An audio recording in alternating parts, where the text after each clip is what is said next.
Happy Friday, everybody. Happy New Year, everybody. Welcome to the show. It's Fantasy Football Today, presented by BetMGM. Make it legendary. We're doing the entire Week 18 slate today. Monumental task ahead of us. Who's going to be resting starters? Who can you count on this week? And for each game, we'll have a 2026 question. For those of you not playing in Week 18, there still will be some relevant content for you. Good morning, Dave Richard. I did not even think Dave was going to be on the show. I knew he traveled to the Fiesta Bowl. He fiested this week. And welcome back. If by fiesta you mean cotton, then right, my bad. I am not a time traveler. If I were, I'd be a lot better at fantasy football. Are you gonna? Let's go to the Fiesta Bowl together, me and you. I don't. Okay, you gotta go. You can't go to one and not the other. That's why these bowl games have such affordable tickets. It's really a lot to ask of these fan bases to keep traveling. I mean, you could have gotten into the Orange Bowl for like $30 yesterday or something crazy. About the same price for the Cotton Bowl too. Shout out Miami for charging me face value. You gotta go. I don't know, man. It's a lot. It's a lot to ask. You can't go to one and not the other. You gotta go. The money isn't the issue. It's the flight. That's a 5-hour flight from South Florida to Arizona. Yeah, you got to go, obviously. Can I borrow the private jet, Jamie? You got to go. However you get there, you got to go. Oh, man. Well, anyway, it's been a joyous week for me and Dave for sure. And we won't talk about that anymore. Let's get into Week 18. Sure we won't. I can't imagine it was a lot of fun for you guys to do rankings this week. Which teams do we know, Jamie, are sitting players right now? Packers are not going to start either of their top two quarterbacks, so you assume they're going to sit some of their key guys. I would assume Josh Jacobs for sure. Christian Watson playing through whatever injury he's been playing through, probably going to sit as well, especially after what happened to them last year, Week 18. The Bills sound like they're going to sit Josh Allen, which means they're probably going to sit James Cook would be my guess. They're two top offensive players. I don't know why you would risk that if you're going to sit Allen. We know that the Chargers are going to sit Justin Herbert, so they're probably going to sit some guys. Marion Hampton's on the injury report with an ankle problem, so I wouldn't expect to see him, which means you can't trust the receivers with Trey Lance. And the Eagles are going to sit a good portion of the guys. The one that's tricky is Saquon Barkley because he has a $250,000 contract incentive for, I think it's like 83 total yards or something like that. 87. So my guess is they do some sort of here you go. Thanks, Saquon, for everything that you've done, and don't play, but here's your bonus. So there's a few of those situations that you got to keep an eye on. But I think right now, from what I understand, I might be missing a team. But Buffalo, Green Bay, Philly, and the Chargers from the playoff teams, I think those are the ones that you got to be concerned about. Okay. Does anybody worry about Dallas pulling their starters? It's possible. Feels like that's been suggested. Right. I don't think Brian Schottenheimer said anything to dispel that. So I'm still ranking them like they're going to play at least 3 quarters. So the starters are in my rankings, but I think there's a chance we see some of Joe Milton and some other players as well. I started building some DFS lineups for the story that I write every Friday, and it was fun and tricky at the same time because like there's a lot of different options you can use, but at the same time, like you obviously want to get some players that are in great matchups. And how much of those guys will play? Dallas was one, and I'm keeping an eye on the Wan'Dale Robinson injury because will he play? And if he doesn't play, that takes away a little bit of the allure of a giant stack of Jackson Dart and one of his receivers. Because I don't know if you want to trust any of the other guys in terms of, there's plenty of boom potential, but there's also plenty of bust potential as well. I think another one to watch is New England, and when is Jacksonville plays at 1. So I'm sorry. Did we figure out the scenario of New England and Jacksonville wins and New England loses? Jacksonville gets the 2. Okay. Correct. But if Jacksonville and New England both win, then New England is the 2. Unless Denver loses, then New England is the 1. Right. But one of those teams has to lose. Denver's playing Chargers backups at 4:25 Eastern. New England's playing Miami. So it's possible with some scoreboard watching that New England could be pulling starters in the second half, but not if Jacksonville wins necessarily at 1:00 against Tennessee. All right. So a lot of scenarios and the incentives, some other players that have incentives this week. Dawson Knox is 7 yards away from $100,000 and 1 touchdown away from another $100,000. Khalil Shakir is going to get $150,000 for each of his next 2 receiving touchdowns, but we're not expecting Josh Allen at this point. Maybe that's he will probably take a snap. Yeah, to keep his streak intact and then sit. I was talking to my friend last night, and I was like, my brother-in-law, I was like, it's going to be so annoying. He's going to play 1 snap or 1 series, and then I'm going to have to Azer stat his entire season, just like I did last year. He's going to get 0 points. He's going to kill his average. Rico Dowdle, 7 yards away from $1 million, but 1 touchdown away from 250. Yeah, he's playing. I would expect that. Yeah. Marquise Brown, $750,000 for each of his next 2 touchdowns. Kareem Hunt. So he might hit that incentive by 2027. Yeah. Kareem Hunt, 31 total yards away from 25,000. Stephon Diggs is 8 catches away from 500,000. You think Stephon Diggs gets it? No. That's a big ask. So yeah, it's a we'll lot. see. That's one where I think takes into account, will he play the full game? Hunter Henry, 5 catches away from 250,000. That could happen. Mac Hollins, 4 catches away from a $400,000 incentive. That's not happening. Yeah, he's on IR. Oh, yeah. My bad. Saquon Barkley, 87 total yards away from 250,000, as Jamie mentioned. Deebo Samuel is 10 catches, 93 yards, and 2 touchdowns away from big incentives. That's Deebo Samuel, and he'll be facing Eagles backups. By the way, Eagles backups last year in Week 18 went out and beat the Giants 20-13 with Tanner McKee at quarterback. It wouldn't shock me if he gets the yards because they'll probably try and do that. Sam Darnold has a lot of money he could make with a good game on Saturday at San Francisco. And this one's interesting. Tony Pollard, who's got 300-yard games and an 80-plus yard game in his last 4. He's 66 rushing yards away, Tony Pollard, from $250,000. That's a tough defense he'll be facing in Jacksonville. All right, news and notes. Lamar Jackson's going to play. Yay. Josh Allen, we're not so sure about, at least playing anything significant. Patriots said they're going to play their starters. Eagles resting starters. Marcus Mariota is doubtful, so it'll be Josh Johnson at Philadelphia. Geno Smith is out. We could see Kenny Pickett and Aiden O'Connell, according to Vincent Bonsignor of the Las Vegas Review Journal. Hey, Aaron Rodgers might come back next year. How about that? Brady Cook is starting for the Jets again. Clayton Tune is starting for the Packers. J.J. McCarthy practiced in full, so he might play against Packers backups. And Anthony Richardson practiced in full, but it's going to be Riley Leonard, right? Yes. Running back, a lot of running back news. Breece Hall missed the practice, but he came back. He practiced on Thursday. Josh Jacobs limited. We're not expecting Jacobs. Kyron Williams was limited with an ankle injury. Should be fine, but Blake Corum missed practice. But do you wonder about Kyron Williams and how much he'll play? I think it comes down to, again, what happens in the game Saturday night, and do they still have a shot at the 5 seed? Right. So they need the Niners to win. Sorry. I think they need Seattle to win. They need Seattle to win. In order I'm not to sure about that, but I think that's correct. No, that's right. The Rams need to win and a 49ers loss to get the 5. Yeah, I've got all the scenarios here. And the 5 is the coveted spot because you'll face Carolina or Tampa Bay. Right. Let's see. We got Devon Achane. He's been missing practice with a shoulder injury. Jalen Wright could be in play at New England. New England's got maybe Milton Williams coming back, but Kyrus Tonga, another defensive tackle, and linebacker Robert Spillane, they're hurt. Chase Brown's been out with an illness. We'll see about that. Javonte Williams and Malik Davis are both banged up. So Jaden Blue could be a Week 18 winner at the Giants. Jordan Mason practiced in full, but Aaron Jones has been missing practice, and they've got the Packers, theoretically, a lot of their backups. I wouldn't be surprised if this is Aaron Jones' last game in the NFL because he's just turned 31. I heard on the radio broadcast he took part in the media's broadcast camp, to get guys ready for broadcasting careers. So he did that last offseason. So I wonder if facing the Packers would be a good way to go out for him. That'd be cool. This is what he decides. He does have a $2 million roster bonus on March 15th. So I would imagine a decision from the Vikings, if he doesn't make a decision, will be made before then. Chris Rodriguez is going to play. Bajal Tutin practiced in full. Alvin Kamara missed practice. Jamie mentioned Omarion Hampton with an ankle injury, and Kimani Vidal, who missed last week's game, he practiced in full.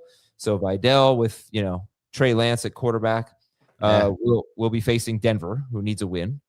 And Rico Dowdle's good to go. At wide receiver, Marvin Harrison Jr. is out. Jack Besh is back. We'd be so excited, I think I would be, for Wan'Dale Robinson this week, but he's been missing practice. So keep an eye on that.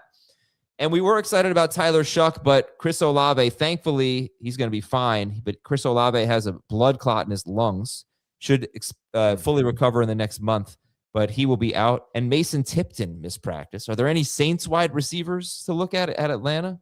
Yeah, Kelvin Austin Jr. He's played a lot recently since Devon Vele's injury and coming off a decent game. If you're desperate, Dante Pettis will also get some opportunities. So I think this is just, you trust Tyler Shuck to make these guys better. They're great DFS dart throws because we've seen this Falcon secondary prior to the last couple of weeks, but for the most part, they were struggling down the stretch.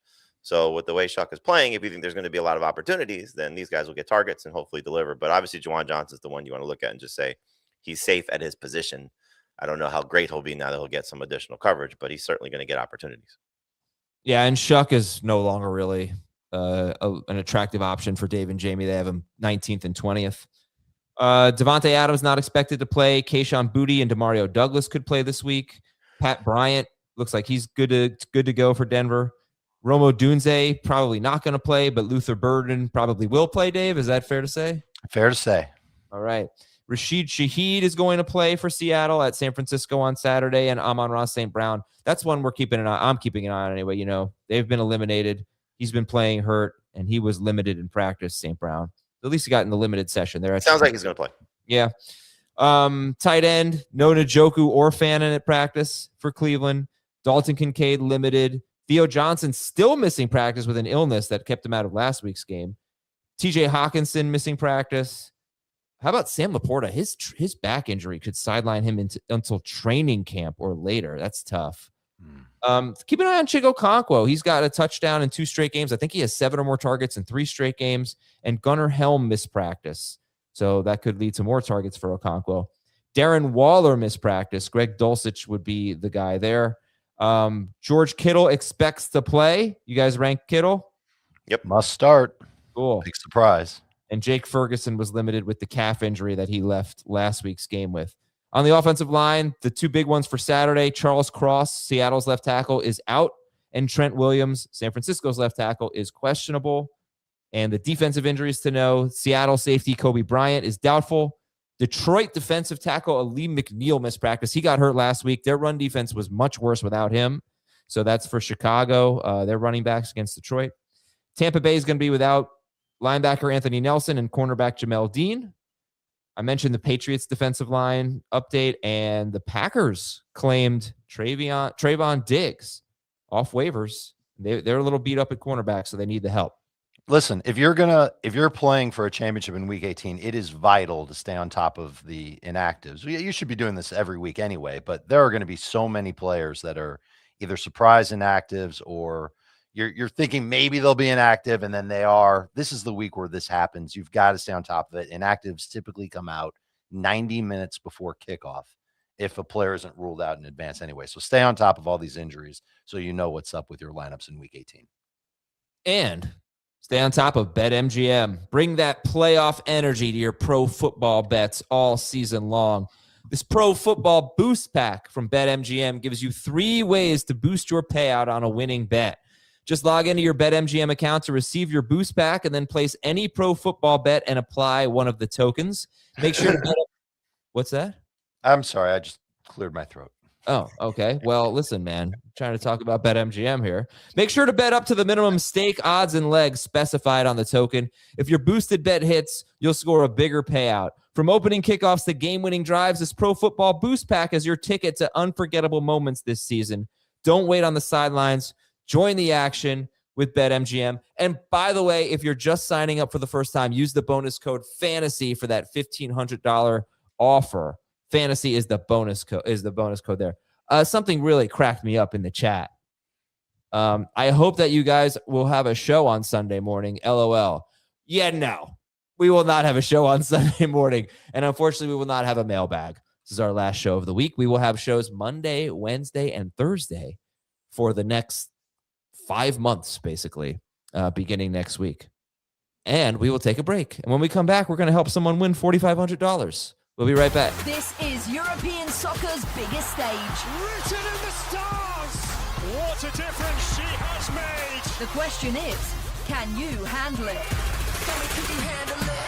The crowd here feels electric. Stream every match of the UEFA Women's Champions League on Paramount Plus. Okay, you ready to make Bo, our listener, some money here? Yes. He's going to donate some to charity if we can help him out. All right. Bo says, $4,500 are on the line. Join a league where every week we pick anytime touchdown. You start with 3 strikes, and if your guy scores a touchdown, you don't lose a strike. If they score 2 touchdowns, you get an extra strike. Leagues started with 100 people. It's down to the last week. There are 8 left. I currently have a 1-point lead because he's gained extra strikes, and we are picking 2 guys this week. You can only use them once, so that doesn't matter anymore. He needs 2 players that you think are going to score a touchdown this week. He's deciding between Jackson Smith-Njigba at San Francisco, Cortland Sutton against Chargers, likely backups, Chase Brown against the Browns, DeAndre Swift against the Lions, or a Bills running back against the Jets. So we need 2 touchdown scorers. JSN, Sutton, Chase Brown, DeAndre Swift, Bills running back. It's so funny because the first 2 names that popped in my head were Swift and Ray Davis.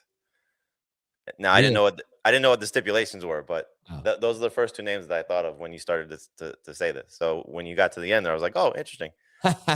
Can you pick a random Bills running back, or you have to pick the specific Bills running back? Pick Ray Davis or James Cook. Yeah, that's crazy because I love Ray Davis this week if James Cook doesn't play, even with Bills backups against that Jets run defense.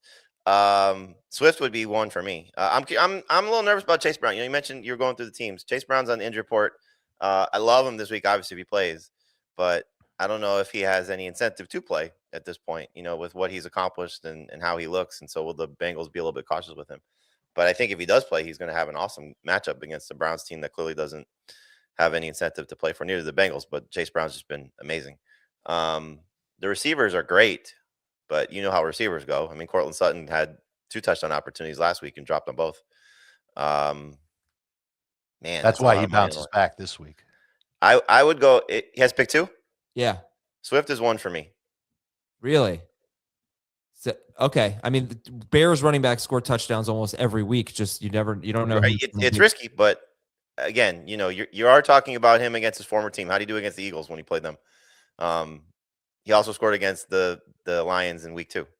So with the way their run defense looks right now, and that team trying to get the 2 seed, I think Swift has as much opportunity as anybody. So I'll let you guys pick the other one. I'll take Swift.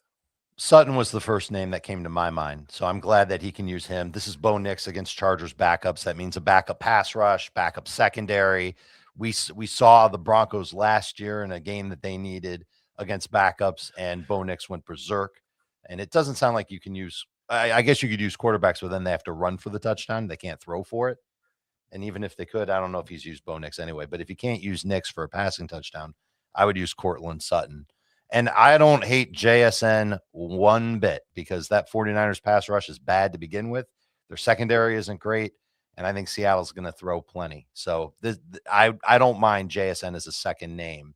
And I feel like both of them are a little bit safer than Swift, but I agree with Jamie. Like, the offensive line for Chicago is great. Detroit's defense is banged up. We don't know how motivated Detroit will be. They probably will be, but Swift is a good option. I think Sutton and JSN are better. I would go with JSN. He'd be my first one. You got a 47.5 point total. And, obviously a huge game. They need to play. Whereas I really do like Sutton versus the Chargers, but what if the Chargers don't score any points, right, against Denver, and they just don't have to throw? So that I like Sutton. That's in the back of my mind. If Chase Brown has an illness, it's on the injury report with an illness. So I think I'd go with him if he plays. I'd go with Ray Davis if they rule. I'd go with JSN number 1. Number 2 would be Ray Davis if they rule James Cook out. I don't think I'd go with Cook because I'd be nervous about him playing limited snaps. So 1 would be JSN for me. 2 would be Chase Brown if he plays. Then probably Swift, then Sutton. Just get. I go JSN over Sutton personally if we're going receivers. Me too. Dave said Sutton first. I'd take Sutton first. I'll give you another dark horse receiver who's only scored twice this year, so you might be nervous. Maybe you've heard of him. His name is Justin Jefferson. No way. Against the Packers back. It's a dark horse. Maybe this is something for you want to go on BetMGM and take an anytime touchdown prop. I feel like with McCarthy back, it's a quarterback upgrade. Backups on defense for Green Bay. One last hurrah. He's a few yards away from 1,000 to begin with. Maybe 53, yeah. Yeah, 53 yards. There you go. Thank you. All right. Good luck to you, Bo, and we appreciate your charitable donation. Let's get to the games. Okay, so 2026 question for each game. Carolina at Tampa Bay. If everybody comes back, let's say the Buccaneers have the same wide receiver core. Who's the first Bucs wide receiver you're drafting, and in what round do you think you take him, Jamie? Probably still Mike Evans, and I would say with everybody there, round 5. Dave? Ibuka, round 5 or 6. Okay. Well, this is one of the first 3 games we're going to preview are the big ones. Carolina, Tampa Bay, Seattle, San Francisco, Baltimore, Pittsburgh. Dave, who do we like in this game? Could be a low-scoring game. The Bucs have scored 20 or fewer points in 5 of their last 6. Panthers rarely score more than 23 points. What's the total here? It's 43.5. Who do you like in this game to start? Well, there's obvious names, obviously. Mike Evans, and who else is really obvious? Is Tedero McMillan even obvious at this point? Not after last week, one of the biggest. Yeah, given how he's done, but also given just the landscape of the week and so many receivers missing, I feel like people will still be compelled to start McMillan. He had a great game against Tampa before. Tampa's secondary is in bad shape. Even if Jamel Dean had played, it would have been in bad shape. I kind of like Rico Dowdle. I like the way that he ran last week. I don't think the Panthers used him enough. And Tampa's run defense has been terrible lately. Levante David's been making some mistakes. And Carolina's offensive line, we talked about it last week with Aquanu coming back at left tackle. I think that helps a little bit. Robert Hunt will be back, I think, this week. I think I said that last week, and then he ended up not playing. But that line will be a little bit stronger. I think Carolina runs a lot.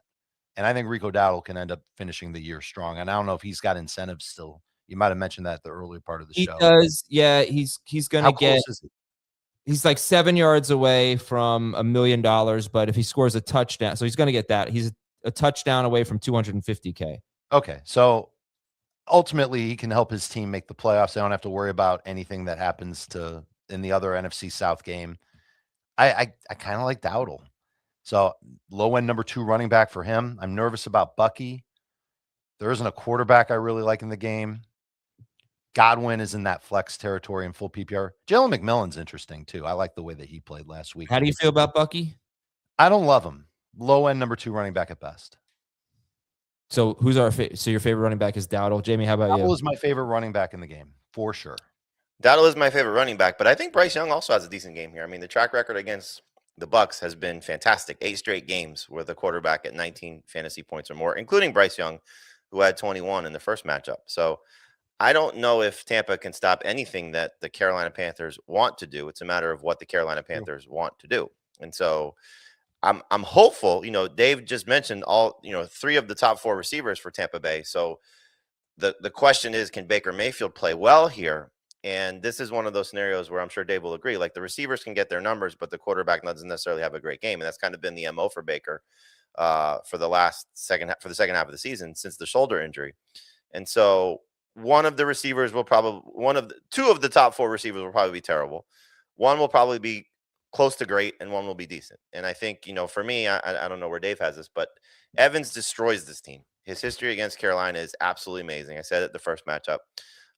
He had another touchdown in the first game. So I think you trust him just based on how Baker's leaning on him. And then Godwin coming off the game that he just had, and he actually has 14 PPR points or more in 2 of his last 3. The one they didn't do it was against Carolina, but he does have 2 touchdowns in 2 of his last 3 games. So he feels like the second best option. McMillan is interesting because he's coming off this huge game against Miami, but the 2 previous games he was terrible. So it's probably going to be either him or Ibuka having a big play or two that will help boost their numbers, but not enough to where I think you're going to start them, even in a week 18 scenario where there's a lot of guys missing. But one of these guys could be decent DFS plays. I think just in the case of Carolina, for me, I'm going to trust Tet as a number 2 receiver because I do think that Bryce Young will be good enough that he's a borderline starter. So I actually like Bryce Young better than Baker Mayfield just based on the defenses that each of them are facing. Sorry, I was muted there. Give the Panthers credit. They're 7th best against quarterbacks. Basically, the MO is they're pretty good against the pass. They're not that good against the run, but Bucky Irving is just tough to trust right now. The Panthers have allowed 10 rushing touchdowns to running backs in their last 6 games. But again, and Sean Tucker had one of them. Who's going to right? Exactly. Who's going to Yeah, score? that's who scores for Tampa this week. The last time these two teams met, there was no targets for Bucky. So like he got involved in the passing game against Miami, but then it's just he's all over the place right now. Yeah. And he's going to be a really tough player to evaluate next offseason just based on how good he was to start the year, how awesome he was as a rookie, and how terrible he's been down the stretch. So Evans and McMillan are starts, basically. Yep. And I think you could qualify Godwin as a start too. Again, going back to a lack of good receivers this week, it just pushes up a lot of the players that would be in the flex range into the low end number 2 receiver range. Okay. And let's go to Seattle at San Francisco. So this is kind of where Sam Darnold would be good, right? I mean, yes. Yep. Like Sam Darnold or Bryce Young? Darnold. Okay. But it's funny you say that because this is typically when Sam Darnold is bad with a huge game. Yeah, I know, right? The matchup is good, but Jamie's right. It's just the fact that it's a playoff intense type game. This is when he wilts. So this was the exact scenario last year. Exactly. You're right. Easier matchup though than last year. The 49ers are no. Last year he played the Lions, right? Yeah, and they were terrible. They were horrible. They had a pass rush. They did not. They lost Hutchinson. They were terrible. They lost everything. I mean, they lost. They were so bad at the end of the season. They were almost historically bad in December last year. The yep. amount of yards per play they were allowing. I remember that stat. Yep. And he folded. And look, he threw 2 interceptions against the Rams a few weeks ago. Right, got lucky with that overtime game to have a good game. So he's not like a top 12 guy, Sam Darnold. Let's see, he's. I like him. Oh, he is. Never mind. Yeah. He's 13th for Jamie. He's 11th for Dave. He's 18th for Heath. I was speaking for Heath. But that was as of 2 days ago. Anyway, what about the running back? Charbonnet coming off an 18-carry game.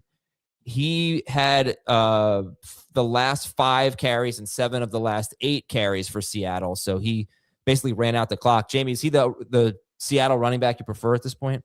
I think you have to. You just look at the body of work and the touchdown potential, and that favors him. He had a touchdown in the week 1 matchup against San Francisco as well. I think just looking at what makes their team go is using both running backs. And when they get down to the goal line or inside the 10, it's Charbonnet time. And he's been involved in the passing game almost just as much as Walker recently. So just looking at, he runs forward. Walker looks for big plays. I would imagine after what they saw last week, like, how do you not give him more opportunities? So because we say this every week about Ken Walker when Ken Walker has a good game. Like, whoa. I just think you treat them, again, given the week, you treat them, just to simplify, you treat them as low-end number 2 running backs. I prefer Charbonnet. Okay, yeah. Look, if people in the chat, if you have any specific questions about the game, feel free to fire away. We'll answer them, but we have 16 games to get through today. So the easy calls in this game are obviously McCaffrey and JSN and the 49ers tight end, whoever it may be. We're expecting it to be Kittle. He says he's going to play. But let's talk about Purdy. And Purdy, he's easy call. Well, I mean, is he? Because look at who he's. All right. I mean, look, the last 2 games have been against the Colts and the Bears, and he scored 4. Well, you don't expect that. You still expect the top 12 game from him. Okay. Seattle has had a pretty easy schedule. They haven't really faced a lot of good offenses. So, and the good quarterbacks have beat them up. Well, not all of them. Stafford scored 17.2. Brissett scored 21.4. And then that's kind of it. I think it's easier to lower expectations for Purdy if he doesn't have Trent Williams protecting his blind side. And remember, go ahead. Williams didn't practice all week. The replacement last week wasn't very good. He was maybe average. And I like Purdy. I'm going to start Purdy, but every time I go to my rankings, I'm not sure if I want to keep him where I have him. Right now he's 5th. And I'm thinking if there's no Trent Williams, and this is why you've got to look at the inactives before the game, like there's a case to be made to start Trevor Lawrence ahead of him. I would do an that example. I would do that already. Dart. I'm a little worried about Dart's offensive line Robinson, too, no. but Dart clearly has the matchup. I think he needs to have Wan'Dale active in order to feel good about him. What about Pearsall and Jennings? Good to go with them? Yep. Jennings is a must-start receiver at this point. I mean, he just scores all the time. And Pearsall, I think you give him the credit for his last 2 games, over 95 yards receiving in both, 15 targets in those 2 games. And he had over 100 yards receiving against Seattle in week 1. I won't dispute the Jennings thing because it's week 18 and so many guys are sitting, but the trends are not great for Jennings the last 2 games when Ricky Pearsall has been on the field. And he only has 3 games all year with more than 54 yards. So it's hard to bank on touchdowns every week. They're saving him. They're propping him up. And Seattle. I think you said it best. Like, who are you starting over Juwan Jennings at this point of the replacement options, or, like as good as Godwin played last week, I still rather trust Juwan Jennings and his quarterback and his matchup as well. How about, just out of curiosity, Evans, Tedero, McMillan, Juwan Jennings? I put Jennings in between those two just because of McMillan's volatility. Yeah. Agreed. All right. Evans ahead. Next game, Seattle DST, by the way, is around 12th or 13th. Baltimore's at Pittsburgh. Dave, you trust Lamar Jackson? Not really. Oh, I don't know how healthy he is when he crap. did play. 2026 question. 2026 question. Oh, I'm sorry. I didn't know that was a 2026. No, it wasn't. It wasn't. I just forgot my 2026 question. What Derrick was the Henry. 2026 question for the last game? Yeah, I know. It's too late now. We're gone. Dave, Derrick Henry, you look at his numbers with Lamar Jackson, pretty damn good. Can we make a case for him as a round 1 pick next year? I don't know if I trust it, just because forget about the age. It's the workload that he took on. Again, another year of doing that. And you saw before last week, the Ravens were taking him off the field more than they really should have. And so if they go into next year with Derrick Henry, is it going to be a thing where he's in a timeshare for, the first 10 games of the season? He's only playing 50% of the snaps. He's maxing out at 15 carries, and then he's off the field, and it's Keaton Mitchell and Justice Hill or whoever. That worries me a little bit. So no, not a first-round pick. Okay. Dave, do you trust Lamar Jackson this week? Not really. I feel like he's got to prove it at this point. And I know it's week 18 and it's exciting that he's coming back. The Steelers tend to have his number, and he has not given us good fantasy numbers at all since he came back from injury. Less the first game he came back from injury was against Miami. He crushed. And then after that, he just completely fell apart. So I'd rather go to battle with some of these other quarterbacks that we'll talk about, including Dart, Caleb Williams, Bo Nix. Brissett isn't a fan. We're not fans of Brissett anymore because of how he's been playing, but I'd still start him ahead of Lamar. Would you go to the Bryce Youngs of the world over Lamar Jackson? I'm not there yet. I would still go Lamar and hope that he can get me to 18 fantasy points. Jamie, how we feel about Zay Flowers? Easy start this week? Yeah, I mean, his last 4 games have been great. I think having Lamar back is huge for him. The Steelers' defense has been fantastic, and their secondary has been playing very well. Some of it's who they have played against. But I think you just take into account what Flowers has done and the importance of this game, and you consider him, based on the field, a solid number 2 wide receiver. Okay. And he had over 100 yards against Pittsburgh the first time. We're going to start Derrick Henry. I assume we're not going to start a tight end in this game, even though, the Steelers tight ends are seeing the increase in targets. They're great DFS plays because one of these guys will probably have a decent game. Yeah, it's a really tough matchup, though. Baltimore is fantastic. They have not allowed more than 60 yards to a tight end all year. They've allowed 4 touchdowns to tight ends this season. Baltimore or Pittsburgh? Yeah. Baltimore. Okay. Yeah, great against tight ends. Okay, on the Pittsburgh side, we're not going to start Rodgers or a wide receiver. Dave, how do you feel about Warren and Gainwell? I think they're number 2 running backs. I know that the Ravens run defense, their whole defense overall has been very up and down this year. I like Gainwell better. I feel like he's just got like a little bit of an edge in terms of catching the ball. being a check down guy, a safety valve guy for Aaron Rodgers. And I haven't looked it up to see just how big the difference has been inside the 10 for these guys, but I feel like they've been splitting enough to where that receiving edge is for Gainwell than it is for Warren. Okay. So the Ravens are third in the NFL in most receptions allowed to running backs, with 81 on the season. And Gainwell in the first game, he had 4 carries for 15 yards and a touchdown, but he had 6 catches in that game, only 27 yards. So the touchdown kind of saved him. But I mean, he's just been so involved in the passing game, and without, this burned me last week by saying this because I thought it would be the case without DK Metcalf, and clearly it did not happen. Where they used Gainwell in the passing game. There was a report that came out either yesterday or today that they used him to chip a little bit too much, and that's something I think that they regret because they didn't get him out and involved in as a weapon for Rodgers like they probably will this week. So just given the matchup and I think what is at stake and who's missing without Metcalf there, this could be another 5+ catch game for him. So I think you trust him more. It's a little bit tougher. So when you start to get into those touchdown dependent guys that are getting a lot of work, meaning like Monangai and Charbonnet, and it's probably it in terms of like who you trust. Like I mean, obviously you're not going to go like the Tyler Algiers and Sean Tuckers of the world, but I think when you look at the low end number 2 running backs, like I don't know if Warren's a slam dunk. Gainwell to me is. Okay, and remember he was chipping Myles Garrett last week. Won't have to deal with that against Baltimore. Do you want the inside the 5 splits for these guys? No, it's okay. I mean, they both. Let's just say it's pretty close, but Warren has an edge. Questions from the chat from the last game: Bo Nix or Brock Purdy? Purdy as of now.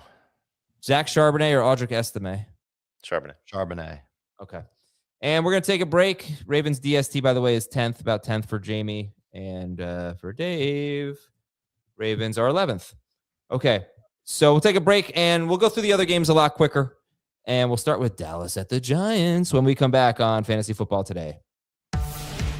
When you need your sports news all the time, we've got breaking news to bring to you. CBS Sports HQ gives you a snapshot of all the sports that matter to you. When you need your sports in a snap, find it on CBS Sports HQ. Streaming free anywhere you are.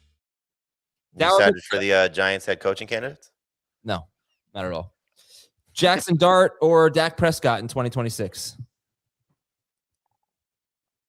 Right now it would be Dak. I think I have Dart higher. Dallas has won 9 in a row in this series, 16 of the last 17. Dak Prescott has won 14 straight against the New York Giants. And it would be so easy to just start all of your Cowboys, basically. But we do have some concerns about how much they'll play.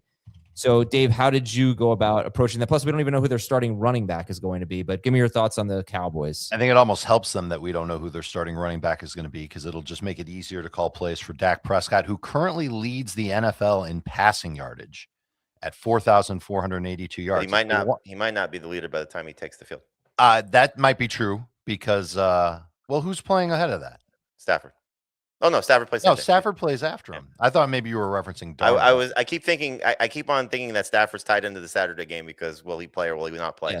Sure. So it really comes down to those two to be the passing leader of the year, and obviously if Stafford tops Dak, that helps his MVP case and all that stuff. And we know that the Rams are going to play their starters. So at least they're going to start them. I think Dak plays the majority of the game, and it wouldn't surprise me if he had a good game. Even if it's 3 quarters, let's say, he could still get you 225 and 2, maybe even 3. This Giants defense isn't that good. And I think we can see Lamb and Pickens go out with a bang to end the year. Pickens, by the way, at 1,420 yards, probably not going to win the receiving crown because JSN and Puka are so far ahead of him, but he's going to finish with a really strong year. And that is probably going to be something he's interested in doing since he's going into a contract year. Doesn't want to get the franchise tag, but he's probably going to get it. But at least now he starts to get paid a little bit going into 2026. Yeah. So start your Cowboys basically, but I don't know if I could trust Javonte if he plays. He was limited. I was surprised. I don't think Javonte's playing. I know, but why was he limited in practice on Thursday after missing Wednesday? So he was not even practicing. He was just there off to the side. All right. So then, yeah, I mean, Malik Davis would be pretty appealing. And if not, Jaden Blue could be a guy to go with. Start Dart. Hold on. So what? The Cowboys have never had a leader in passing yards. I'm reading this now. Like, think of all the illustrious quarterbacks that they've had. They've never had a guy lead the NFL in passing yards in the season. Right. What I'm reading. Oh, we're getting a 500-yard game for Dak. Right. I hope so. Please beat the Giants. Are you basically starting your Giants? I mean, Jamie, give me real quick a rundown on the Giants. I mean, Dart is a start no matter who the receivers are, because I think we saw him run again a little bit last week, which was encouraging with the design runs. But if there's no Wan'Dale Robinson, it makes it a little bit harder, especially if no Theo Johnson as well, because now you're down to, Darius Slayton, who can't hold on to the ball consistently, and Isaiah Hodgins and Bellinger and all these other backups that are just not great. So it makes it very difficult to say Jackson Dart, easy start. But I think low end starter still, just based on his rushing ability. So the Wan'Dale injury is one you got to watch. Yeah. Yep. And I think Tracy's a decent number 2 running back. I wonder how much, if he plays at all, Quinnen Williams, dealing with this neck injury, he has nothing to prove. He's obviously established himself as a building block for this Cowboys defense going into 2026. Like, if he's not 100%, is he out there? And if he's not out there, we know what this run defense looks like. It's pretty miserable. So that's one to keep an eye on as well. Green Bay's at Minnesota. 2026 question for Jamie. Did Justin Jefferson make your top 12 at wide receiver? I haven't done it yet, so I can't say for sure, but he'll be in the range there, depending on how this offseason goes. But man, it just feels gross to not have him there. He's just so good. I like the fact that he came out, I think it was yesterday, and said that he wants to show people how good JJ McCarthy is. And so if that's the priority, and here we, what did I say to you the other day? Everything that why Justin Jefferson was a bust was because we thought it would be Kevin O'Connell making him good. And we thought Justin Jefferson would help him out. Here I am saying the same thing. So he's got a lot to prove. We'll see how the receivers look and who comes into the NFL, but and where they go. But he'll borderline, let's just say. Okay. Dave, is there anyone in this game you feel good starting Green Bay at Minnesota? If there's one running back for Minnesota, meaning, and it looks like it's more likely to be Jordan Mason than it would be Aaron Jones. But if let's just say Aaron Jones is out and Jordan Mason is in, I'd feel good starting Jordan Mason as the lead back for the Vikings. I guess I'm okay with Justin Jefferson as a number 2 wide receiver. Again, he would normally be a flex, but so many guys out, you just push him up a little bit. He's got 50-something yards. Jim said it earlier, to get to 1,000. I think he could score. Packers are probably not going to be real interested in playing big in this game. Their backups will be, but they're backups. That's probably about it. There's nobody on Green Bay that I would trust. Not Emmanuel Wilson? I don't even know if Emmanuel Wilson gets a workload that would be deemed feature back worthy. They could end up using 2 or 3 guys just to kind of piecemeal their way through this game. How about the Vikings DST? I would be excited about the Vikings DST. Okay. Yeah, I mean, there's always a possibility that the Vikings could have a big day offensively because they're facing backups. And JJ McCarthy actually kind of scores 20 points. It's never pretty, but he's not the worst out. Jamie, if we were redoing the waiver wire show, knowing Chris Olave is out and JJ McCarthy looks like he's in, who's the number 1 quarterback? Is it Young? Is it McCarthy? Who's the best waiver wire quarterback? I would still go Young over McCarthy, but McCarthy would be 2. So I like him better than Cam Ward, who was 3rd. Okay. All right. I'm good to go with that game. Let's go to our next game. It is Cleveland at Cincinnati. Okay. 2026 question. Oh, man. Sorry. I should have been more prepared. We can get through the game in about 15 seconds. We can do a throwback here. Jamie, start all Bengals, sit all Browns. Yeah, basically. I mean, now that Fannon's not looking like he's going to play. So that's the game. So I think Sampson's an interesting flex, but that's about it. Find your 2026 question, Adam. I think Judy is an interesting flex because he actually had a pretty nice game last week because Fannin got hurt. So maybe not the way that they defend receivers, though. Yeah, and he's pretty much never in the slot, so he will see a lot of their top corner. But he had 5 for 54 on 7 targets last week against Pittsburgh. And no concerns about Joe Burrow's kind of bad history against the Bengals, against the Browns. I mean, he's not the top quarterback for me. He's 5th, so there are 4 guys I like better this week, but he's still somebody that I would be starting. He's my top quarterback. This Browns defense hasn't played well at all. Oh, okay. All right. I see some questions in the chat. I'm going to kind of go in a little bit. I'll go through some of them and it won't be for each game. Okay. Now, question for this game. I asked you about this. Could also be just something with the Bengals. I wouldn't be surprised if they start to rest guys, go out and have a couple of big moments and then they start to pull guys off. Would you rather draft Justin Jefferson or T. Higgins? Higgins. Jefferson. Ooh, Higgins. Wow. Jamie, give me 10 seconds. Why? Well, I mean, you see what he does when he's healthy, and his quarterback is much better than Justin Jefferson's, unfortunately for Jefferson. So I'll take the upside of the quarterback versus the upside of the receiver. Yeah, Higgins is a guy like he's not getting a lot of targets right now. I know this is one of those, it's week 18. What are you going to do? And he's scoring touchdowns, but I'm kind of disappointed in what I'm seeing from Higgins. Hopefully he can go out with a bang. Indianapolis is at Houston. 2026 question here. Who's going to be your favorite Colts wide receiver in drafts? Pittman, because Pierce will be gone. That's what I think too. Unless they franchise him. Any hesitation starting Jonathan Taylor? I mean, I guess what kind of a start is Jonathan Taylor this week against this tough run defense? Good start, not great start. I've got him 12th, I believe. Is that the only Colts player you're even considering? Yes. I do hope that he continues to be involved in the passing game. He actually has a career high in receptions and receiving yards. So good to see that he's got that potential still, and hopefully that continues with Riley Leonard. Really something to keep an eye on with the quarterback situation for next year, because if they come back with Richardson, then we know the passing down work is going to be terrible for him. If they get a pocket passer, which I'm sure they're looking for, or at least somebody that stays in the pocket a little bit more than Richardson does, then Taylor's upside looks great. Plus, again, you look at their third place schedule versus what would have been a first place schedule, and I think it helps. How about Daniel Jones as the quarterback? I mean, coming off an Achilles, that will help Taylor, but I don't think that helps the offense. Right. Taylor's got a shot to lead the NFL in rushing on the season. He's about a little less than 50 yards behind James Cook coming into the week.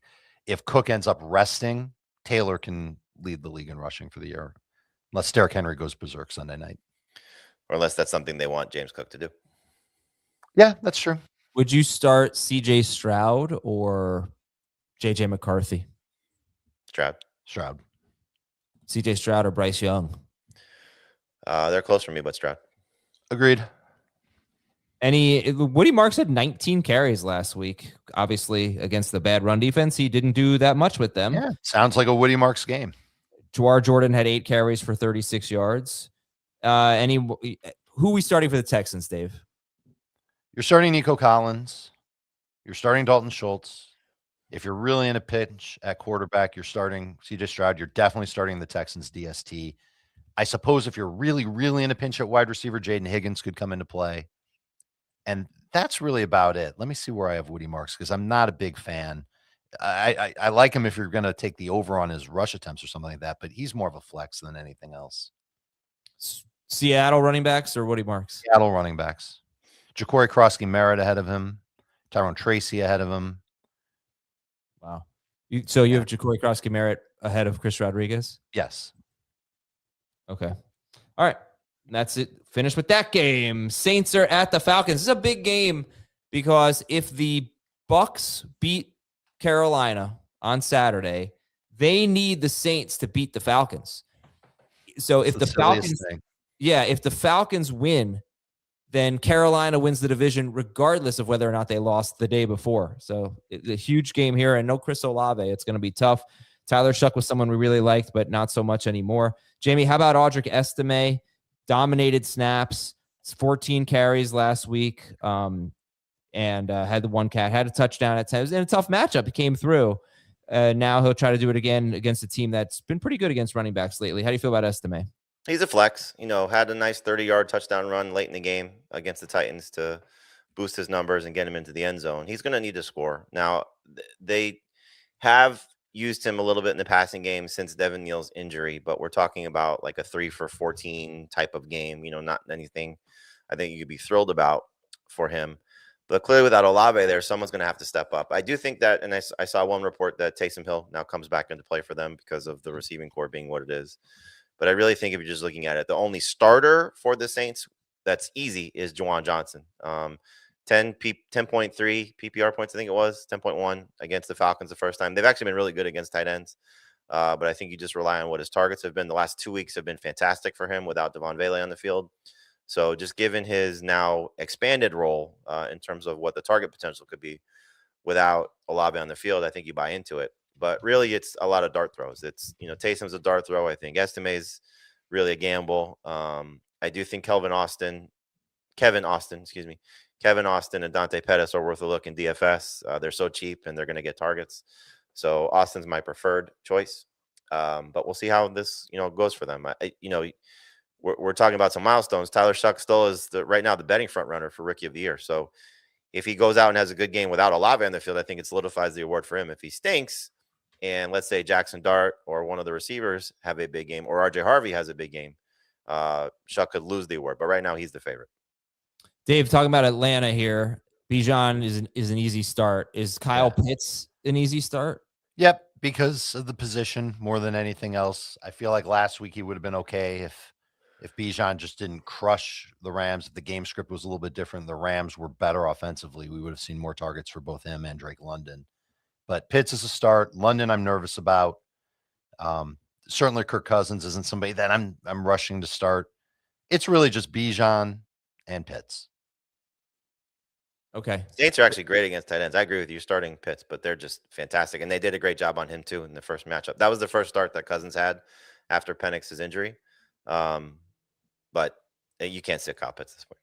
Someone's asking Drake London or Chris Godwin this week. Godwin. Yeah, I agree. I think there's more upside right now. Such a shame. London's just not himself right now. Nope. The 2026 question for New Orleans at Atlanta is Drake London or Chris Olave? Who's the quarterback for Drake London? Let's say it's Penix. I've got London 2 spots ahead of Olave. I would probably take London as well, but they're going to be close. Yep. I would take both over Jefferson without question. Yep. All 3 are in my top 12. Tennessee at Jacksonville, Cam Ward, or Kirk Cousins? Is that for this week or for 20? Yeah, that's for this week. Cousins. I'll take Ward.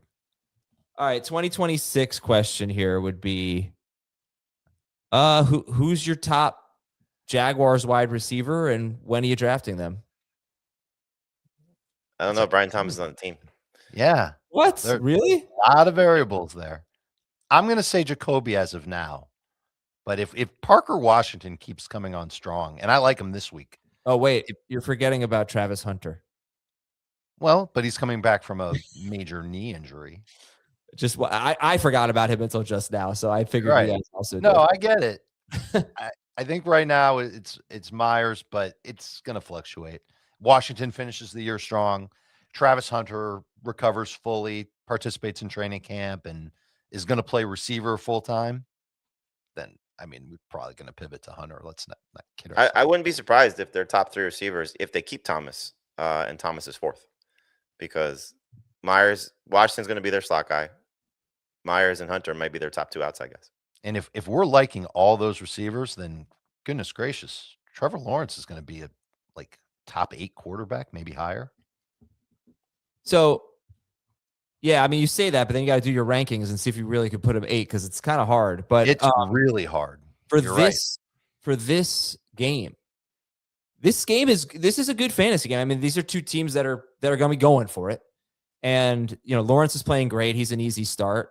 I think it's interesting with Brian Thomas Jr.'s had 2 bad games in a row. He got shadowed by Surtain, and he basically got shadowed by Sauce Gardner while Gardner was in the game. But I don't see how you get away from Parker Washington. And then Jacoby Myers, to me, is doing what Jacoby Myers does, which is make us think he's really great. And then we realize he's actually not that great. He's just kind of fine. But he's still very involved, getting a lot. I do think this is a very good game for Brian Thomas Jr. based on the matchup. But can you trust him? That's the question. So like Dave's right. Washington's been so locked in with Trevor Lawrence right now. It's hard to get away from 10 targets per game. But they just faced 2 teams that are very good against perimeter wide receivers, and this team is not. Titans suck against outside boundary. That's really true. So yeah, and their pass. This could be a huge game for Brian. They're going to take shots at Brian Thomas. I know that they were trying to get him going prior to last week, and I think when Sauce was, deemed active, that sort of changed things a little bit because of how the matchups were and where Trevor Lawrence was going. Plus, Lawrence was a little bit off based on where he'd been the previous 4 games. But the thing about Trevor Lawrence, just from 2026, is Liam Cohen likes his quarterbacks to run. And you saw it with Baker in 2024. You're seeing it with Lawrence now. I mean, he's fantastic in terms of finding the end zone. So they're designed runs when they get inside the 10. Yep. I think I know it was last week. I'm guessing it's probably close because they both had 2 touchdowns, if I'm not mistaken. One was through the air for Bijan. He has more rushing touchdowns than Bijan Robinson. He has 9 on the year, 4 in his last 3 games. So we like the Jaguars, to sum it up. Dave, which Titans do you like? Pollard's okay at running back. Cam, if you're desperate at quarterback. Okonkwo, if you're desperate at tight end. End of list. Arizona's at the Rams. Jacoby You got a Brissett. question in the chat if you want to answer it. Which one? Kurt. What's the question? I don't see it. Is Parker Washington, Michael Wilson, or Kenny Pickett, I guess, if it's a super flex league? Yeah. All right. Pick 2. Parker Washington, Michael Wilson, Kenny Michael Pickett. Wilson's Not easy. Pickett. I would actually start Pickett over Washington in Superflex. I wouldn't. I'm not sure if Pickett's playing the whole game. Yeah, right. There was that report. I don't want a half of Kenny Pickett, even in Superflex. Okay. Yeah, I'm going to go quarterback almost every time. But it's not normally I do too, necessarily but not here. the full game quarterback. Yeah. Okay. If I knew for sure Pickett was playing 4 quarters, then yeah, probably.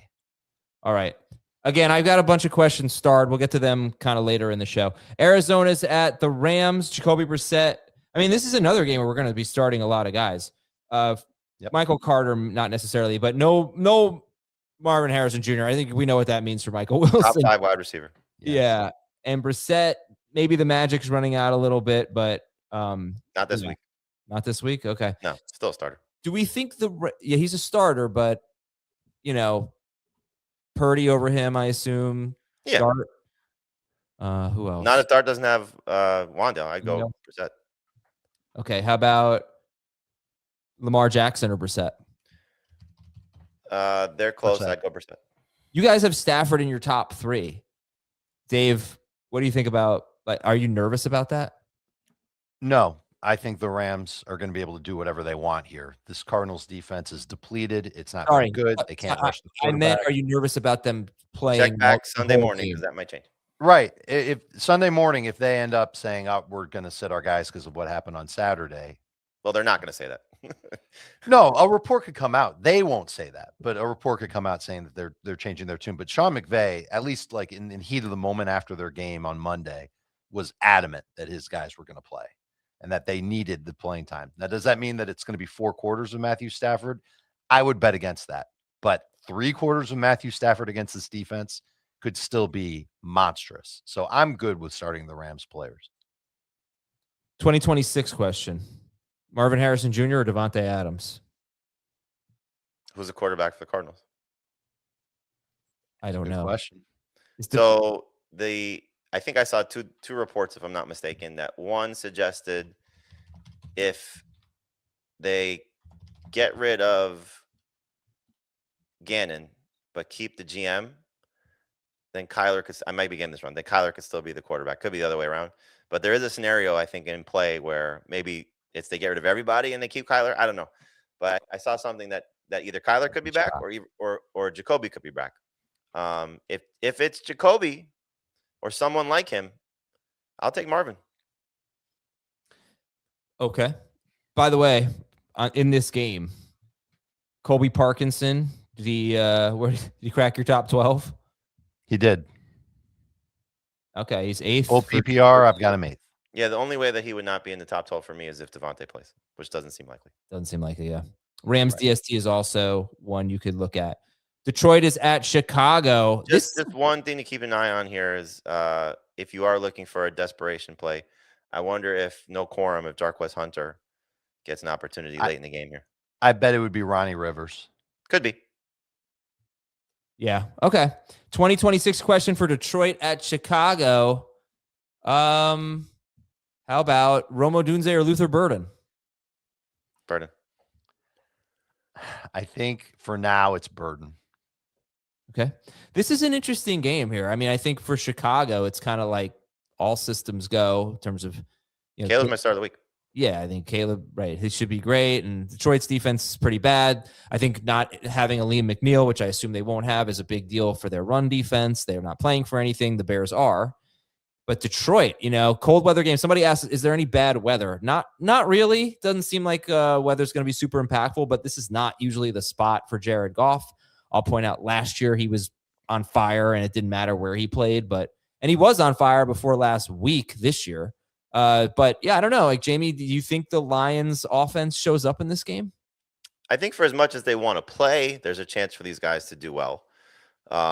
They obviously have been struggling, so I'm sure they want to go into the offseason playing well. I'm sure they would love to be some sort of spoiler if they can against Ben Johnson, knowing that if they lose in terms of the Bears and the Eagles win, then that bumps them down a spot in the seeding. So minor victory, I think, for Dan Campbell, knowing his personality. But my guess is that if they're healthy and these guys are going to be out there, they'll play as much as they can because it's just been such a lost season for them. So trying to end on a high note, I'm sure is a positive for how that team tends to operate. So I think Goff is good as a low-end starter. Clearly, the pass rush is not a huge issue for Chicago, as we've seen. And the back end of their secondary has been beat up a little bit. So St. Brown and Jamison Williams are in play here as must-start guys. I mean, I have them ranked basically back where they were prior to facing the Vikings. I was concerned about that last week based on Minnesota's defense. So this is a much easier matchup for them. I don't know. I don't think Goff is a top 5 quarterback. He's not my favorite quarterback in this game. I'd rather start Caleb. So could they start to pull guys off the field if the game is lopsided one way or the other? Sure. But I think it's going to take that happening. And the only way I think that happens really is if the Bears are blowing out the Lions and they decide, you know what, we just had enough. Yeah, the Lions. I mean, they're not going to shy away from anything. They're going to want to go for it. I wonder if they're going to try to get David Montgomery in the end zone and what could be his last game with the team, but you can't start him. We like DeAndre. Last game was his first time since I think like week 8 with more than 10 total touches. Like, they're just not giving him work. Yeah. Well, we love DeAndre Swift. He's top 12. Kyle Mononga is 25th for Jamie, 30th for Dave. So don't start him. Luther Burden we're assuming he's going to play, so he's a must-start guy. He's top 12 also. Yeah, he's the number 1 receiver. How about DJ Moore and Colson Loveland, Dave? You trust them? Colson Loveland, by the way, his routes, he's been running more routes, and his target share has not been good this year. Last week was a season high in target share, but his target per route run rate has been very good in 4 of the last 5 games. You combine that with more routes, and bam, you get more targets. So I like that trend. What do you think about Moore and Loveland? I think you should be compelled to start Loveland. I've got him actually 5th in full PPR, just knowing that Chicago needs to or wants to win this game. No Romo Dunze playing. Because it's the game of the week. Yeah. The game of the week. Game of the week. Game of the week. Yeah. Because it's the game of the week. Hey. Dave likes how many times I say game of the week during the song. But the truth is, folks, I forgot about game of the week while we did the first 3 games. Probably would have done it for Seattle, San Francisco. Yeah, I was going to say. Passed, so this was my best chance, I think. Okay. Sorry to cut you off, Dave. I'm freaking used to it. It's been a decade of this shtick already. Loveland's a must-start tight end. And the number for Caleb Williams, 271 yards. If he gets 271 passing yards, he's the first 4,000-yard passer in Chicago Bears history. I'm not saying that they're going to make it a point to get him there, but if things are going right and they're winning and Caleb's already having a good game, it wouldn't surprise me if they just call a ton of easy pass plays in the second half. 3 of the last 5 opponents against Detroit have given up over 300 yards passing. So there's a lot to like about it. I think it's just 270, though, to get to 4,000. Yeah, 271 breaks 4,000. Yeah, well, we just need him to get right to 4,000. Right. Okay, so he's going to get exactly 270 yards then. Yeah, well, sorry that you're going to miss out on that extra 0.04 fantasy points if he only gets exactly 270. Loveland or Pitts? I got Pitts higher. Right now, Pitts, but it's close. And most of these remaining games are kind of crummy with a lot of guys resting, a lot of bad players. So Kansas City's at Las Vegas. 2026 question for this game: Ashton Genty or Rashee Rice?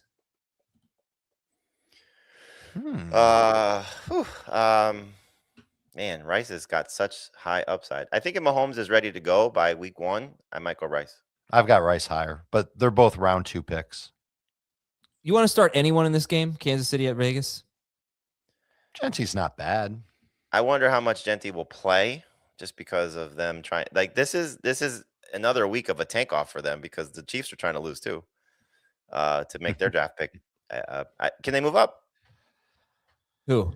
The Chiefs? The Chiefs, right? If they lose, then maybe they're already in the top 10, right? I think they're 6th, if I'm not mistaken. Yeah. So Kansas City Chiefs with the top 5 pick, that'd be crazy. I might be wrong on that, but no, there's Kelsey's last game maybe in his career, which is depressing that this is how he's going out. If that's the case, he'd be the only Chief I would consider. And then for the Raiders, it's just Genty. Oh no, Michael Mayer. Mayer's 2 of 3 games without Brock Bowers. He's been 16 PPR points or more. So that's just I think where they go from a passing game perspective. Has there been any word on whether they'll try and rest Genty or whether they'll try and pad his rushing stats? Because he's got an outside shot at 1,000 yards. I mean, they didn't rest him last week, just knowing everything that they were doing. I'd be surprised if they sat him this week. He would need a big game. I think it's 112 yards to get to 1,000. If the Raiders win, there's a possibility they would lose the number 1 pick. Obviously, if they lose, they will have the number 1 pick. So they want to lose. Kansas City, yes, they have the 9th pick right now. Kansas City, they're in a 3-way tie with New Orleans and Cincinnati at 6 and 10. So they could get to 8th. That's the lowest. That's the best draft pick that Kansas City could get would be 8th. I think if they win, though, they could fall decently because there's some 7 and 9 teams behind them, and they're 6 and 10. All right, Trey Tucker or DJ Moore? Moore. All right. Chargers at Broncos. Start them all, sit them all? Yep. What about Vidal? Nope. He's in flex conversation just with guys like, I mean, I would start Krosky Merritt ahead of him, but, not an easy matchup still. Estime, Emmanuel Wilson, like that's where Vidal is. I don't know how much he's going to play. If they're already resting so many starters, Vidal plays a lot, or at least he did before he got hurt. If you want to get him out there for a drive or two just to keep him fresh, fine. All right, let's say you wanted a second Broncos receiver. Would you go Pat Bryant or Franklin? Still Franklin. 2026 question, Hampton or Harvey? Hampton. Washington's at Philadelphia. How do we feel about Tank Bigsby? In that same range, guys. Which is what? Flex.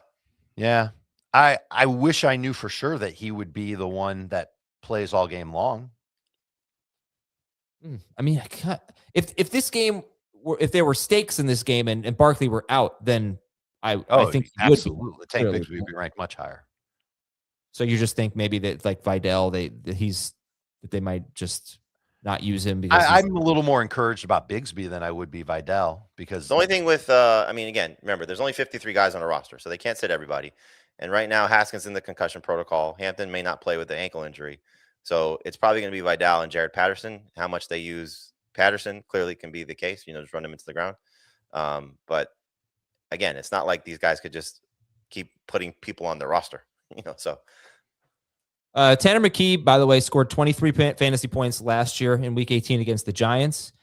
Yep. He's an interesting player, especially in DFS.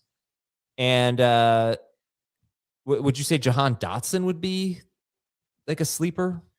He's the only one I would consider, sure. Calcaterra, maybe. How about for the Commanders? You like Debo or McLaurin better? You like Jahan Dotson? Yes. No. Then them. You like McLaurin over Debo, both in the flex range. It's still Josh Johnson at quarterback. So who's the listen, Debo had a great game last week. A lot of it was on a broken play to get to he had 95 total yards, I believe it was. I think with the incentives that they try to get him involved heavily. So he's a high-end number 3 receiver. McLaurin is a low-end number 2 receiver. I think just with the Eagles resting their guys in the secondary, it gives a huge opportunity for. Yeah. I thought Johnson actually played well last week. For first time playing in 2 years and 39-year-old quarterback. So if there's no pass rush, which there's probably not going to be a huge. I can't imagine Jalen Carter's playing because of nope, he's playing on the through injury injuries. report. So this should be an opportunity for him to have a decent game. Yeah, this is always one of those interesting spots. Definitely going to do some FanDuel lineups with some Commanders, DraftKings, whatever it is. And and then Dave, you said you like Bill better than Rodriguez. Do you have either of them in your top 24? I believe I've got Bill at 25. Okay. So very close. I think he ends up leading the way in terms of carries, and just an explosive player against a team that's going to have some backups in on defense. I'll take that chance as a flex. And he remember faced them without Jalen Carter the first time, week 14 or 15. And he scored a touchdown. So he's got 4 touchdowns in his last 3 games. Only 8 carries in that game. The only problem is that, like, if they get behind, which would not be a surprise even with backups, he has no catches since week 11. Like, there is no involvement in the passing game whatsoever. By the way, 2026 question for this game, Washington, Philadelphia. Do we act like this season never happened for Jaden Daniels? Mostly, yes. I mean, you have to take into account that running quarterbacks get hurt. And so how risky do you want to be with him comparatively to, as high as like the Joe Burrows, Brock Purdy's of the world, who don't run as much but have, huge upside throwing the ball, or, the older pocket passer guys that are coming off big seasons in Matthew Stafford and Dak Prescott. So it's funny that you mentioned Purdy and who'd you say, Burrow, because you know what they did? They got hurt. They missed half the season, basically. Yeah, sure. Pocket passers get hurt too. Mine was at New England. Tough time with the 2026 question here, but we'll try it. 2026 question for Miami and New England. Where's Ramondre Stevenson going to be next year, and what does it mean for Travion? It's a great question. I think whether it's Ramondre or somebody else, they're going to have some other person back there. You would hope it would be somebody like Terrell Jennings, where there's not as much upside or not as much maybe trust. But if they go out and draft another running back, or bring in a veteran guy, that has some opportunities or Ramondre like traits, then it'll be a little bit concerning. But I mean, you see how much upside Travion has. It's so frustrating. I know. There's just some things, the little things that he's not doing well. I talked to Damian Harris about this a couple of weeks ago, and that apparently Josh McDaniels is a stickler for even like the smallest of things, like, chipping the right way on a pass rush or on your way out of the pocket. I don't think it makes financial sense for the Patriots to cut Ramondre Stevenson until after next season. There's just too much money there. So he's probably going to stick around one more year, and this is going to be the duo that'll frustrate us between Travion and Ramondre. If Devon Achane plays, I'm sure we're going to start him. If he doesn't play, Dave, would you start Jalen Wright? Like, how would you? I would, yes. The Patriots defense, even if they get Milton Williams back on the defensive line, they've struggled stopping the run lately. And I would be inclined, and I'm encouraged by what I've seen from Jalen Wright at the end of the year. It's the first time that he's really looked like the player that I remember at Tennessee. Early on in the season, and when he sparingly played preseason games, he just didn't look good. He didn't look right. Now he does. So I'd be okay with Jalen Wright if there's no HN. Who's your favorite Patriots running back in this game? Still Henderson, but I have him back-to-back. That's the way to go. If Achane were out, would you start Jalen Wright over both Patriots running backs? No. Nope. I have Ramondre a spot higher than Travion. Both number 2 running backs. Where, like at the 20-ish range? Nope. 16, 17. Okay. Not to be confused with 6, 7. 16, 17. Jalen Waddle is 26th for Jamie and 20th for Dave. Barely played last week. Patriots have got hurt. Good. Yeah. Yeah, he's still dealing with the rib injury. Probably going to see Christian Gonzalez. It just doesn't seem like a great game for Waddle. Yeah, since Christian Gonzalez debuted in week 4, only 5 wide receivers of more than 65 yards against New England. Any interest in Greg Dulcich as a sleeper? I mean, if Waddle's out, then sure, but I'd rather go the Steelers guys, for example. And I think it would help. You'd be more encouraged if Darren Waller didn't play, and I know that he's on the injury report too. Obviously, that's what I meant. I know Dulcich actually been a little bit better than Waller lately, but yeah, he has. No, I would take him over the Steelers guys because I don't know which Steelers guy to go with. Start Drake May. We talked about the Patriots running backs. I'm guessing we love Stephon Diggs this week. Yeah, must start guy. I mean, who knows what the offseason, off the field stuff that's going on. That is there any sort of internal punishment? But The only concern would be is like they could have a lead in this game and start to pull guys. Yeah. Okay, but he's top 15, and Hunter Henry's a start. Hunter Henry is 7th for Jamie, 9th for Dave. So start Hunter Henry. He was on the injury report Wednesday. I'll just keep an eye on what's going on there. Okay. Knee injury. And you can probably start the Patriots DST. And the Jets are at the Bills. All right, 2026 question is, where are you going to rank Garrett Wilson, who is really having a great game? Obviously, I don't know who his quarterback will be, but it won't be Justin Fields, it seems. A great season he was having, not a great game. But Dave, do you think Garrett Wilson will be a top 12 wide receiver? I do. I think we'll remember those great games that he had. We'll be encouraged by a new quarterback coming in, the offensive line coming back solid. We don't know what the running game is going to look like either. So there's definitely going to be possibilities here for Garrett Wilson to be a target hog and hopefully a better quality of target from either a rookie quarterback or a veteran that the Jets pick up who's an upgrade on Justin Fields and Tyrod Taylor. I have no idea what to do with this game for starts and sits. Jets at Bills. I think you avoid it. I think you avoid it for the most part. The thing that would excite me the most would be if James Cook sits and Ray Davis got all the work. What about Breece Hall? What about on that side of the ball? Jamie, Breece Hall? I think you're starting Breece Hall. Coming off the game that he just had, Isaiah Davis, I believe, still in the concussion protocol. If they're going to sit Josh Allen, they're going to start to sit guys defensively too.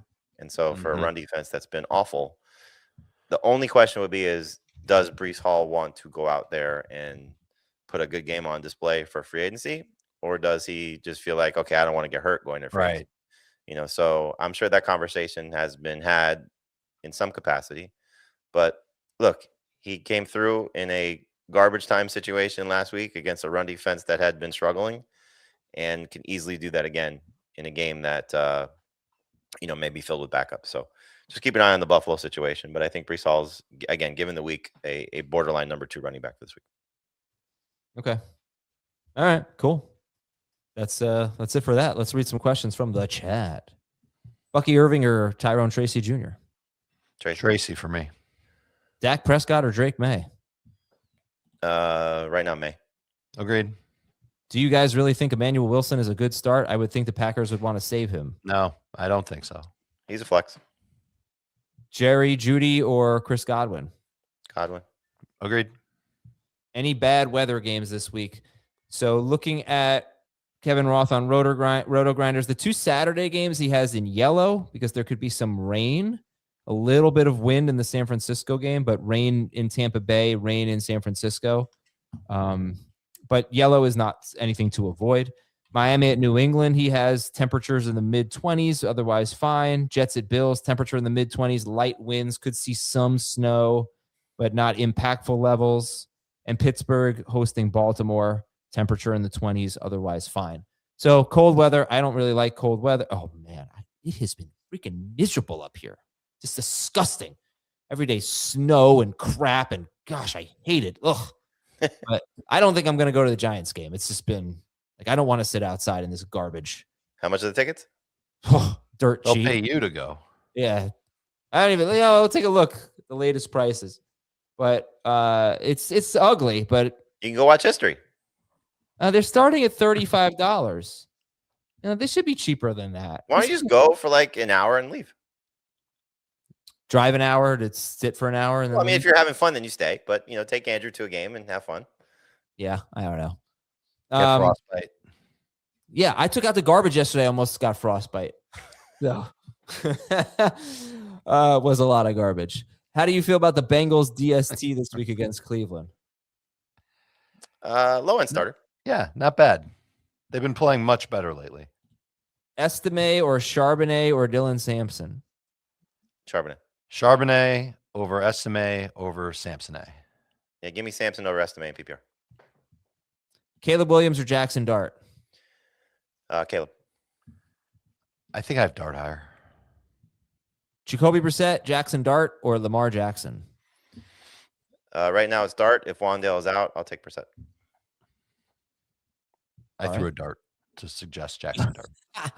Bo Nix, Matthew Stafford, or Sam Darnold? Stafford, as of now, if we find out that he's not going to play a full game, then Bo Nix could be a good replacement. I think Nix is the safest.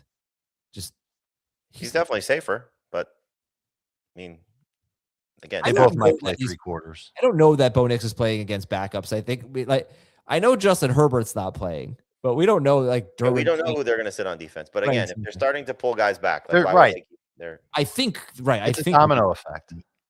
McBride or Michael Mayer. I mean, What? McBride. McBride is fine. it would be McBride over Bowers. Kimani Vidal, Jaden Blue, or Tank Bigsby. Pick 2. I mean, if Blue is the starting running back for the Cowboys, he's the easy one. And then I would go Tank over Vidal. Agreed. We do continue. We have 3 shows a week during the off season: Monday, Wednesday, Thursday. What do we usually cover? So during the NFL playoffs, we'll have a little bit of playoff talk on the Thursday shows. We'll help set DFS lineups and things like that. But it's mostly going to be rankings. It's going to be, we'll unveil our top 12s at each position and stuff like that. We'll get you ready for 2026. Never too early. Are you guys playing the Eagles DST this week? Not with as much confidence as I was before. Yeah, I got to move him down. Cool. All right. Good show, guys. Fun times. Happy New Year. Dave, what was it like being at the game? It was cold. Dallas was cold. Not as cold as you when you take your garbage out in your robe and undies, but it was cold. But that happens to be the best way to serve revenge. What was the split in terms of fans? It was closer to 50-50 than I thought it would be. And the interesting thing that they did was that tickets were dispersed as such where Ohio State had their side of the stadium and Miami had their side of the stadium. So I'd say it was like maybe close to 60-40 in favor of Ohio State. And their fans were really cool, by the way. Like nobody was out of line or yelling or anything like that. If anything, I saw Miami fans that were a little out of line, but a little bit of an edge for Ohio State. But they left with like 5 minutes. We started seeing fans leave with 5 minutes to play. Like Miami got the ball for last possession, and Buckeyes fans were leaving, even though it was a 1-score. You have to go to the next game. I think I'm saving up for not you. If it wasn't in Phoenix, I'd be there. Or you gotta. I mean, if you go to one, you got to go to both. Like you got to commit to it. I didn't go to College Station for. Yeah, we didn't go to the first one. Yeah, but now you went to this one. You can't stop now. What is this rule? But it's bad karma. It's so funny that it's kind of true. Like two dramatic wins. wins. We're not there. We're gonna have to live with that for the rest of our lives. They just beat Ohio State, who's just Miami hates Ohio State because the 2003 festival. Yeah, I'm kind of over it now for some reason. They still have 2 games to play. Hopefully, they haven't done anything yet. They're only in the semifinals. It's true. It's really crazy. Like the 2, like probably best storylines of Ole Miss losing their coach and getting to this point, and you guys not really expected to be in the playoffs because of how stupid it was, and now you you both have huge upsets and facing each other. I mean, Chambliss was amazing last night. He was incredible. Ole Miss's quarterback was phenomenal. I'm very nervous about it. But yeah, I saw some people saying that Georgia was a better matchup for you. For whatever it's worth, we're favored against Ole Miss, and we would have been underdogs against Georgia. Right. I was nervous about Georgia for sure. And what was I going to say? Anyway, what teams now with this 12 team playoff and the 4 teams who get buys? The teams with buys are now 1-7 in the last 2 seasons.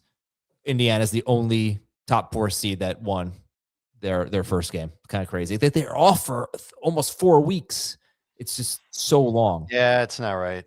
It looks like I can fly there for under $500. You have to go. The tickets are so bad. cheap. It's just long. It's such a long. I had another buddy who went to the game too, and I'm telling him the same thing. Like he's like, I don't want to go. It's so far. I'm like, come on, man. Like it's once in a lifetime. And I'm old and I'm broke. Like these are all things that. You know who's going to be there is Ole Miss fans. So I think, Dave, you do have to go. You have to support us. All right. I won't see you there. Thanks, everybody. You might see one of our former coworkers whose son goes there. To Ole Miss? Yeah. Don't know who you're talking about, but looking forward to that. All right. Have a great weekend, everybody. We'll talk to you Monday on Fantasy Football Today.